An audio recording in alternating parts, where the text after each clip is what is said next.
Hello दोस्तों, स्वागत है आपका केजी टाइम्स कोचिंग में।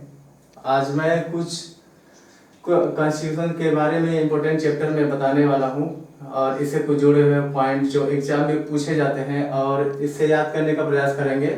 उम्मीद करते हैं इसके पढ़ने के बाद इस चैप्टर से कन्फ्यूजन नहीं के बराबर होंगे और इससे पूछे जाने वाले क्वेश्चन 100% आप बना पाएंगे। तो चलिए हम लोग शुरू करते हैं। आज इसका कॉन्स्टिट्यूशन के इम्पोर्टेंट चैप्टर का नाम है राज्य के नीति निर्देशक तत्व। ठीक है, तो ये जो चैप्टर है इसे बहुत सारे क्वेश्चंस आप रेलवे लेवल से लेकर के यूपीएससी तक इस क्वेश्चन को देख सकते हैं और मैं इस चैप्टर के दौरान उन सभी क्वेश्चंस को कवर कराऊंगा जो हर लेवल के एग्जाम में जीके रिलेटेड एग्जाम में पूछे जाते हैं। समझ के साथ साथ याद भी होगा। तो चलिए शुरू करते हैं दोस्तों, लास्ट तक देखिएगा। अगर ये वीडियो पसंद आ जाता है तो सब्सक्राइब करें, अपने दोस्तों को शेयर करें, लाइक करें, कमेंट करें और केजीएन टाइम्स के साथ जुड़े रहें। चलिए, राज्य के नीति निर्देशक तत्व। सबसे पहले हम लोग देखते हैं संविधान में इसका वर्णन कहाँ है। तो संविधान में इसे भाग 4 और अनुच्छेद 36 से 51 के बीच रखा गया है। तो ये कुछ बेसिक इंफॉर्मेशन है जो कॉन्स्टिट्यूशन के बारे में पता होना चाहिए कि संविधान के भाग 4 अनुच्छेद 36 से लेकर 51 के बीच में जितने भी प्रावधान लिखे गए हैं वो किससे जुड़े हुए हैं? राज्य के नीति निर्देशक के तत्व से जुड़े हुए। कई बार एग्जाम में पूछे जाते हैं कि अब आते हैं कि आखिर ये संविधान में क्या है, इसकी उपयोगिता क्या है, इससे जुड़े हुए क्वेश्चन को देखते हैं। ठीक है, चलते हैं हम लोग थोड़ा सा संविधान के स्टार्टिंग के। संविधान सभा में जब इस संविधान का निर्माण हो रहा था तो संविधान सभा का सलाहकार थे BN राव। इन्होंने सलाह दिया था कि भारतीय संविधान में 2 प्रकार के मौलिक अधिकार रखे गए हैं। एक मौलिक अधिकार वो है जो तुरंत रूप से लागू हो सके तथा उसे न्यायालय में परिवर्तनीय माना जा सके, तथा दूसरे मौलिक अधिकार वो रखे जाने चाहिए जो धीरे धीरे करके राज्य द्वारा अर्थात सरकार द्वारा लागू किया जा सके। ठीक है, लेकिन इनके विचारों को माना गया, लेकिन उन्हें मौलिक अधिकार नहीं रखा गया, बल्कि मौलिक अधिकार के नाम से रखा गया जो न्यायालय में परिवर्तन किया गया। विचारधारा नहीं थी, जो सरकार जनता को सक्षम नहीं थी, उन अधिकारों को नीति निर्देशक तत्वों के नाम से संविधान में समाहित कर दिया गया। तो संविधान में जो जोड़ा गया राज्य के नीति निर्देशक के तत्व, DPSP के नाम से हम इसको शॉर्टकट के नाम से जानते हैं। कई सारे टीचर्स भी DPSP के नाम से भी पढ़ाते हैं। तो राज्य के नीति निर्देशक तत्व को वास्तव में संविधान में जो है मौलिक अधिकार के समान ही जगह दी गई है। अब आते हैं आखिर ये क्या है। वास्तव में इसे समझिएगा, यहाँ सरकार से तात्पर्य है कि सरकार को क्या करना चाहिए, जनता को किस प्रकार से सुविधा देनी चाहिए, उसी संबंध में प्रावधानों को संविधान में इसके तहत जोड़ा गया है। ठीक है दोस्तों, तो ये सरकार के दायित्व को दर्शाता है। आइए इसको समझने के लिए हमें बड़ी आसानी से कुछ पॉइंट्स को करते हैं, उसको देख लेते हैं। ठीक है, सबसे पहले ये तो है कि यह जो प्रावधान है नीति निर्देशक के तत्व का, यह आयरलैंड से लिया गया है।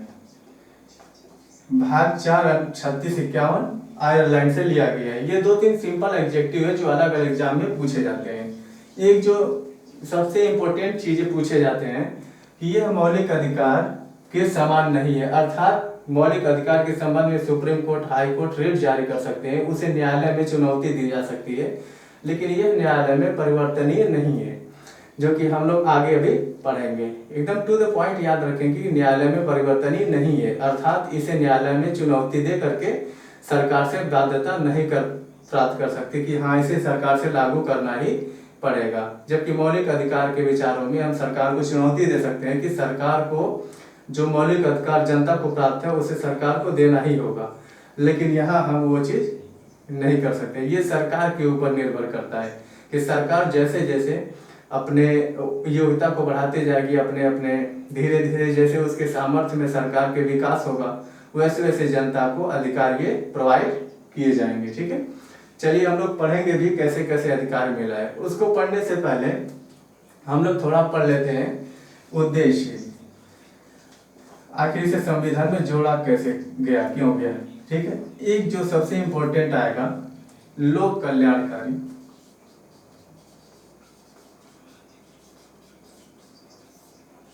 राज्य की स्थापना करना। इससे तात्पर्य क्या है? ऐसे तात्पर्य की स्थापना करना कि जनता की अधिकतम हितों का ध्यान रखती है, अधिक से अधिक उनके जीवन में सुख सुविधाएं उपलब्ध कराने का प्रयास करती है। वैसे ही राज्य को लोक कल्याणकारी राज्य के नाम से जानते हैं। पहला उद्देश्य है। दूसरा है आर्थिक सामाजिक। याद रखेंगे दोनों, ये दोनों एक क्वेश्चन आएंगे इसलिए लिखा रहा हूं। सामाजिक लोकतंत्र की स्थापना, ये दो प्रमुख उद्देश्य है जो नीति निर्देशक के तत्व। पहले लोक कल्याणकारी राज्य की स्थापना, दूसरा आर्थिक सामाजिक लोक निर्माण करना है। कहीं ना कहीं एक दूसरे जुड़े हुए, इसीलिए ये उद्देश्य निकल करके आते हैं। इसके अलावा अगर हम लोग नीति निर्देशक के तत्व कुछ महत्व पे चर्चा कर लें तो इसमें 2-3 महत्व आपको स्पष्ट रूप से दिखाई देगा। जैसे प्रस्तावना में कुछ शब्द इंडिकेट किए गए थे, विकास के आयाम, लोकतंत्र, गणतंत्र, ये सब जो इंडिकेट किए गए थे प्रस्तावना में, उन शब्दों से जुड़े हुए विस्तृत अध्याय राज्य के नीति निर्देशक के तत्व में ही दिखाई देते हैं। तो इस तरह से ये प्रस्तावना के उद्देश्यों को स्थान देने वाला एक भाग है। ठीक है। इसके अलावा यह सरकार को उसके दायित्वों का और उसके उद्देश्यों का, और क्या कह सकते हैं कि उसे जो सरकार को जो उसके उद्देश्यों के संबंध में मार्गदर्शन देता है और जनता को सरकार के कार्यों के संबंध में जानकारी प्राप्त करने का, उसका मूल्यांकन करने का यह आधार देता है। इन आधारों पे सरकारों का मूल्यांकन भी कर सकते हैं। तो कई इसके लाभ, मार्गदर्शक, कई इसके महत्व आपको स्पष्ट रूप से दिखाई देंगे। तो ये सब ऑब्जेक्टिव्स में आते हैं। अब आते हैं, थोड़ा सा आगे बढ़ते हैं दोस्तों।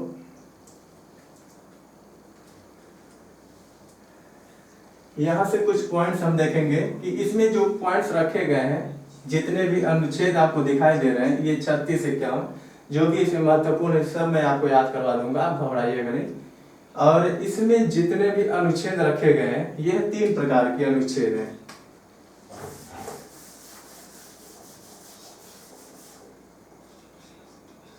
गांधीवादी,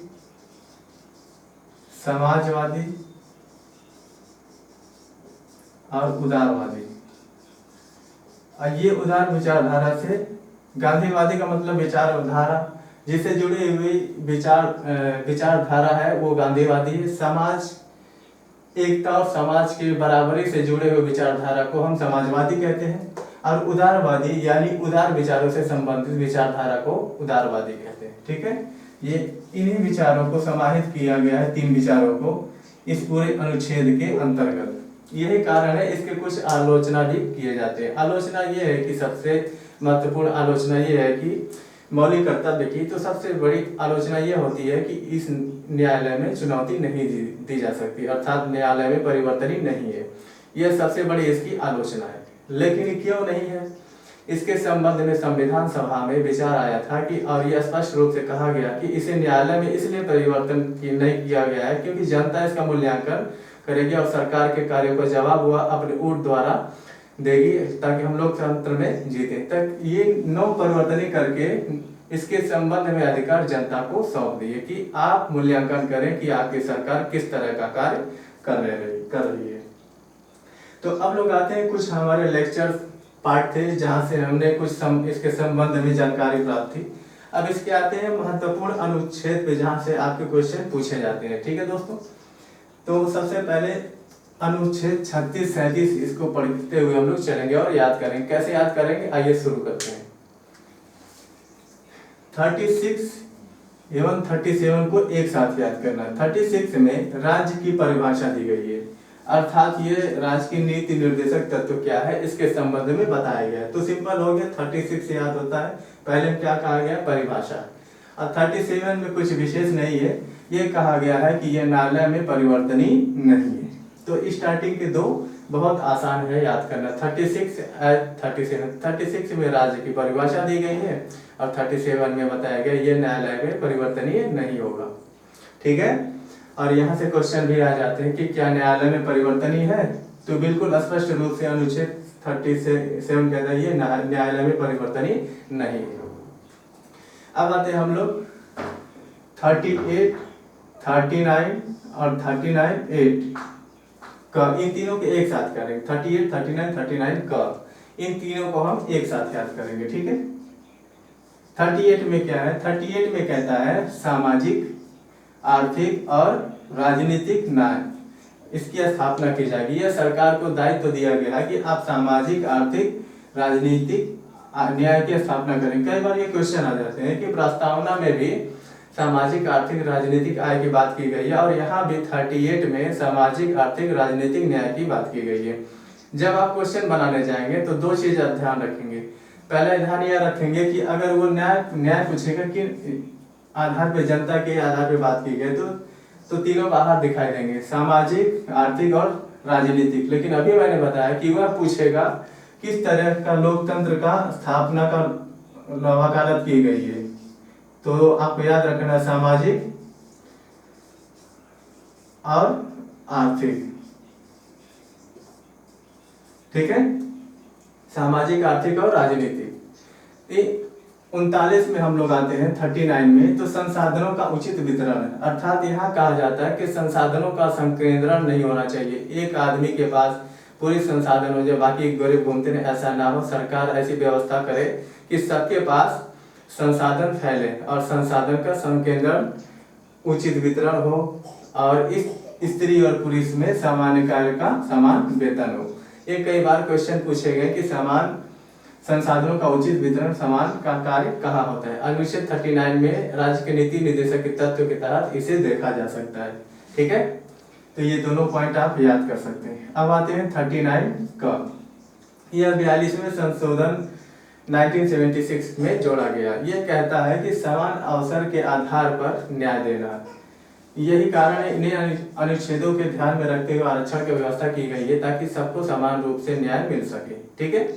तो समान अवसर के आधार पर न्याय देना, तीनों को बहुत आसानी से कोड कर लेंगे। 38 कहता है सामाजिक, आर्थिक और राजनीतिक न्याय के पास। 39 कहता है धन का संकेतन नहीं करना है, सबका उचित वितरण करना है और समान कार्य के लिए समान वेतन देना। और 39 कहता है, 39 का कहता है 42वें संविधान संशोधन 1976 में जोड़ा गया। वो कहता है समान अवसर के आधार पर न्याय की व्यवस्था करना, न्याय दिलाना, ठीक है दोस्तों। तो ये तीनों एक जैसे हैं, इन तीनों को एक साथ याद करेंगे, ठीक है। और इन दोनों को ऑलरेडी हम लोग याद कर चुके हैं। 40 इसको बिल्कुल अकेले याद करना है। ये 40 जो है ये संविधान में, सॉरी, आपको पता है ग्राम स्तर पर पंचायत की व्यवस्था की जाती है। ग्राम स्तर पर पंचायत की व्यवस्थापना के संबंध में और अनुच्छेद 40 में प्रावधान किया गया और यह प्रारंभ में सरकार के ऊपर निर्भर कर दिया कि आप क्या पंचायतों का निर्माण करते हैं या नहीं। लेकिन अब बाद में कैसे हम लोगों ने अनुसूचियों में पढ़े थे कि 73वें संविधान संशोधन 1993 में ग्राम पंचायतों को अनिवार्य कर दिया गया और इसे संवैधानिक दर्जा दे दिया गया। लेकिन अब नीति निर्देशक के तत्व के पूछा जाए कि ग्राम पंचायतों का प्रावधान किस अनुच्छेद के अंतर्गत किया गया था, तो आप आसानी से याद कर सकते हैं अनुच्छेद 40 के अंतर्गत किया गया था, ठीक है।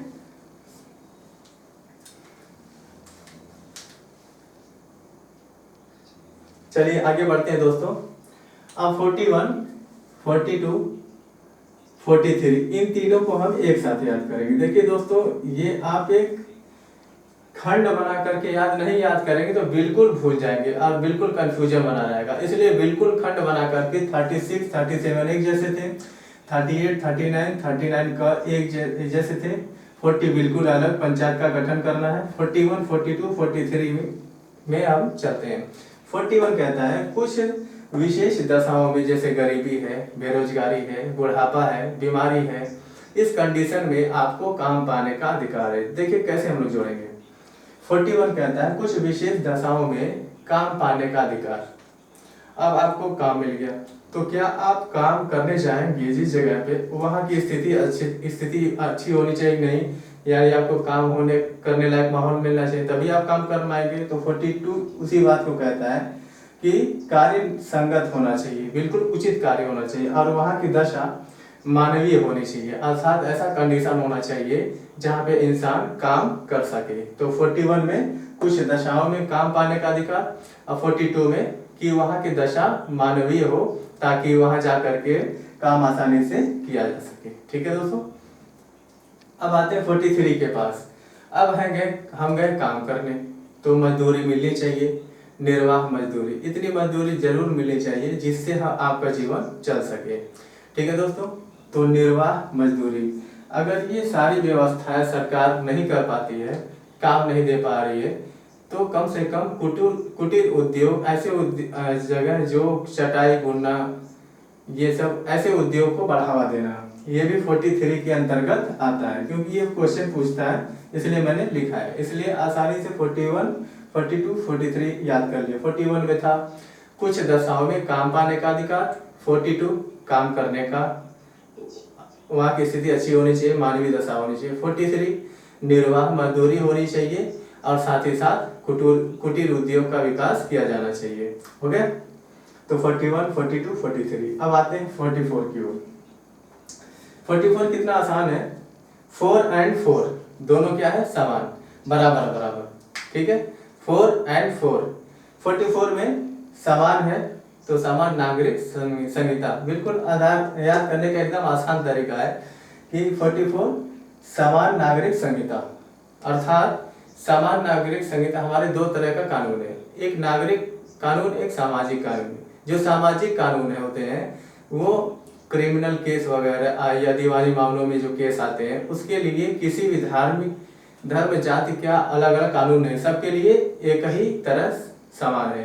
तो ये जो नागरिक काम है जिसे हम व्यक्ति कानून के नाम से जानते हैं, जिसमें विवाह, तलाक, गोद लेना, अपने संपत्ति को अपने वंशजों को देना जैसे मुद्दे आते हैं, जो विभिन्न धर्मों में अलग अलग होते हैं। जैसे इस्लाम धर्म में अलग है, हिंदू धर्म में इसका अलग है। तो ये जो धार्मिक आधार पर कानून अलग अलग है, उसे समान करने का दायित्व जो है सरकार को दिया गया है। ठीक है, किस अनुच्छेद के तहत, 44 समान करना है, 44 जैसा है समान कर देना है। ठीक है, लेकिन सरकार अभी तक इसको कर नहीं पाई है।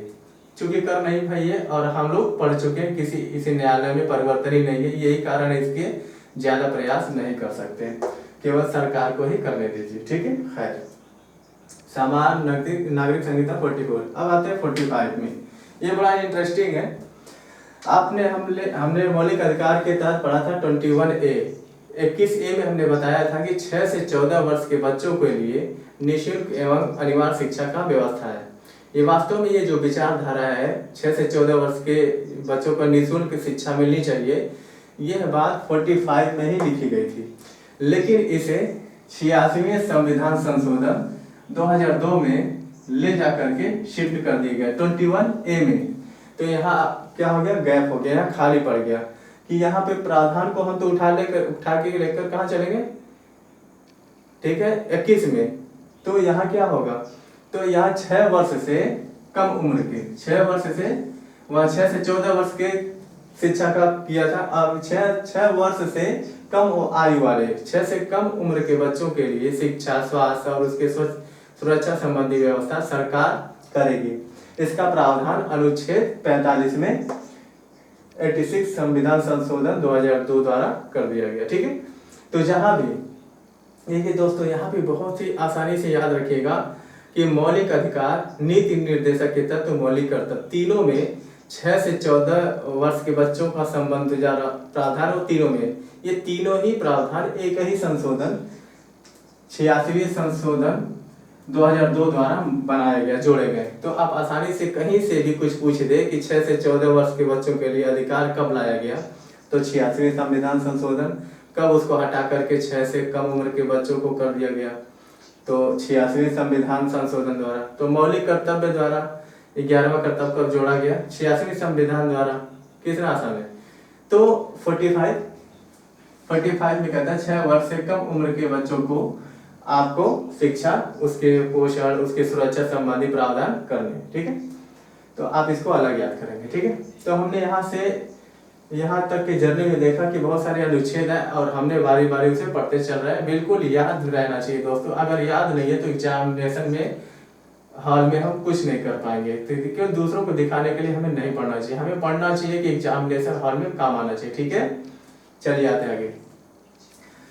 अनुच्छेद 46 में कहता है कि अनुसूचित जाति जनजाति उनके लिए शिक्षा, उनकी आर्थिक हित, उनके सामाजिक न्याय आदि के संबंध में सरकार को विशेष प्रावधान या कोई विशेष प्रबंध करने चाहिए। तो 45 में 6 से 14 वर्ष के प्रबंध करवा रहे थे, अब 46 में उसको आगे बढ़ा देना कि यह अनुसूचित जाति और जनजातियों के लिए प्रबंध करने की बात करता है। क्या क्या? शिक्षा का, आर्थिक व्यवस्था का, सामाजिक न्याय का।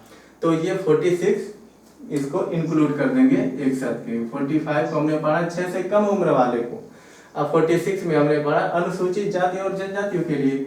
तो वेरी सिंपल है, इसको हम एक साथ पढ़ेंगे। ठीक है, 47, 48, 48A।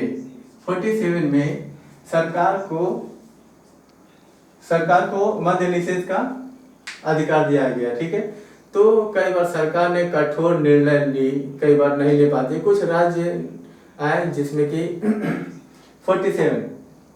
47 कहता है मद्य निषेध। ठीक है, मद्य निषेध अगर होता है, अगर शराब पीना बंद कर दिया जाता है, स्वाभाविक है कि पोषणाहार और स्वास्थ्य में बढ़ोतरी होगी।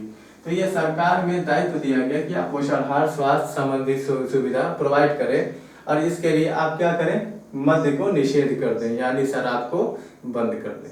इसके अलावा जितने भी नशीले पदार्थ हैं सबको बंद करने की बात की गई है, लेकिन जैसे जैसे सरकार सक्षम होगी वैसे वैसे इसको बंद करेंगी। अगर नहीं बंद करती है तो मैंने पहले ही पढ़ाया है कि यह न्यायालय में परिवर्तनीय नहीं है, आप चुनौती नहीं दे सकते हैं। ठीक है, तो अब चलते हैं 47 से 48 की ओर। एक ग्रामीण परिवार का सदस्य अब वो दारू पीना बंद कर देता है, तो 47 में क्या हो गया? मद्य निषेध हो गया। तो अब उसका दिमाग क्या हुआ? खुल गया, क्योंकि वो दारू के नशे में रहता था। अब वो क्या करेगा? काम करेगा।